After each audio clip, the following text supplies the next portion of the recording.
Bismillahirrahmanirrahim. Assalamualaikum warahmatullahi wabarakatuh. Dear new student of IPIEF 2020, today we'd like to learn and study for the Matriculation course about Introduction to Macroeconomics.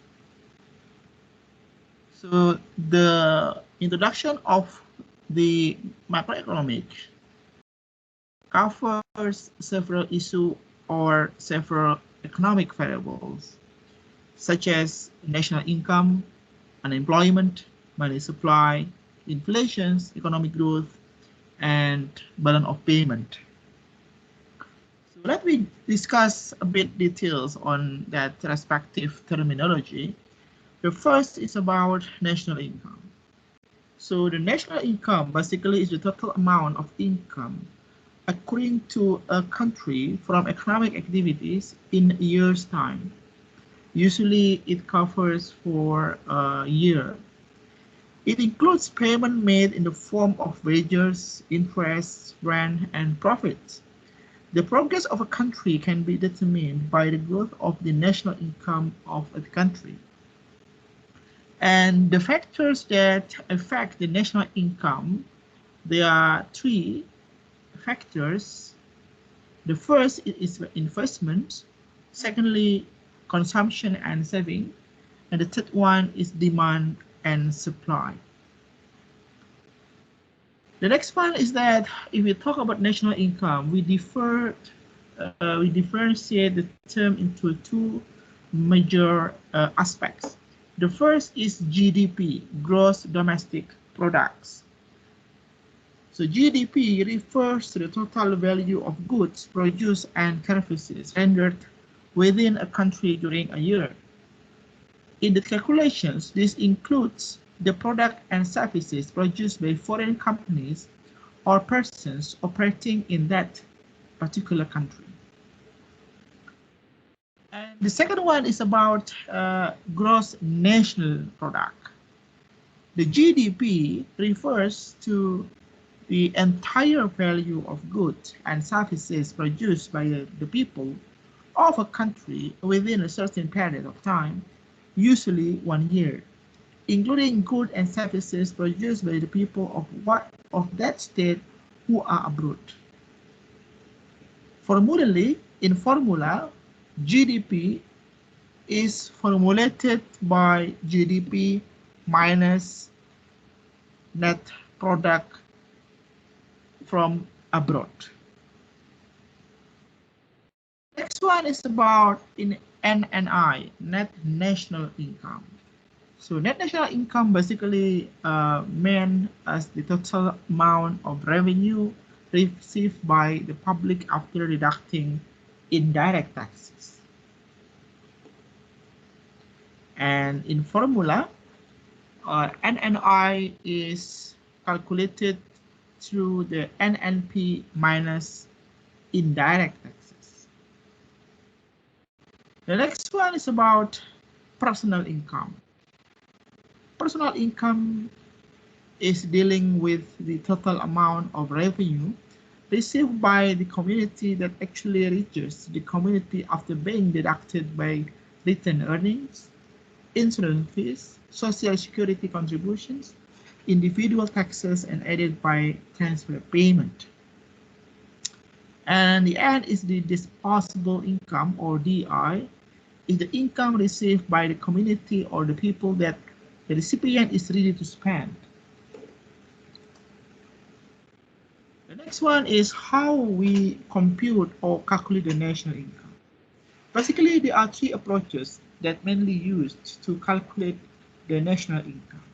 The first is called production approach.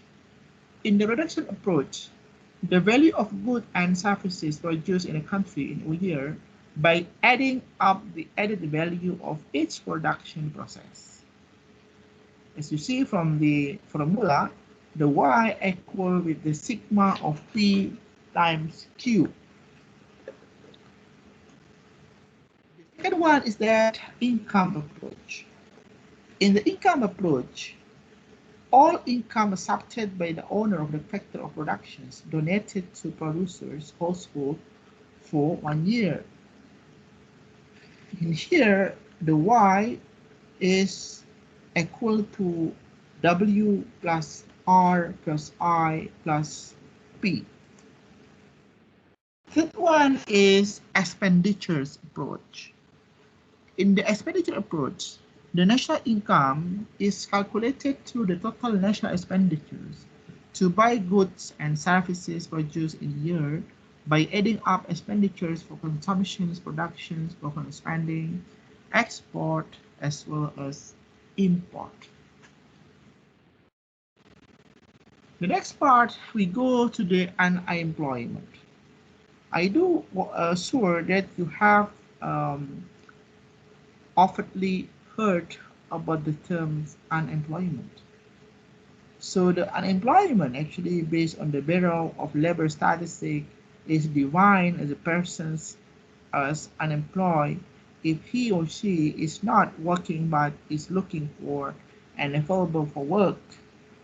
The labor force is total number of the people working or unemployed.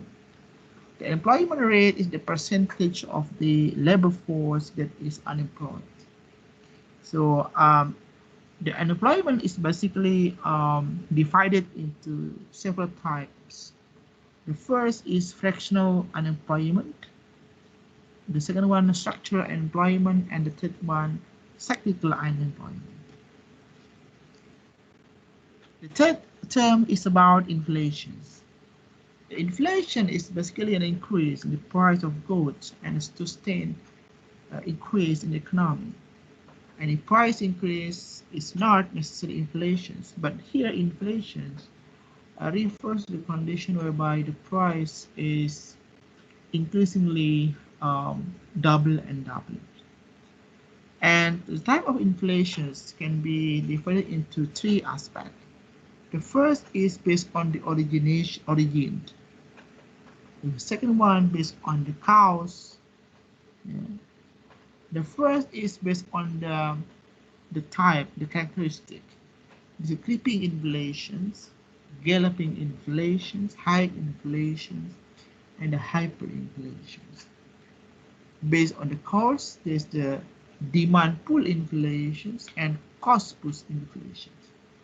And the third one is the domestic inflations and imported inflations. The third one about money. So money is in traditional economics defines any generally accepted medium of exchange. In modern economics, money is defined as something that is available and generally accepted as a means of payment for purchasing goods or services, as well as other valuable assets and for paying debt. So the money here is all generally accepted as the medium of payments. And in terms of functions, money can be in the form of medium of exchange. The second one is unit of account. The third one is the foreign exchange, and the last standard of demand payment. And the money itself is typically divided as the scartal money, namely the legal means of payment must be used by the public carry out daily buying and selling transactions. And the second one is the general money, money held in the public in the form of savings or deposit. It can be drawn as needed. Okay, that's all for the introduction of macroeconomics. I wish that you a little bit understand what we learned together from this course. That's all. Thank you. Wassalamualaikum warahmatullahi wabarakatuh.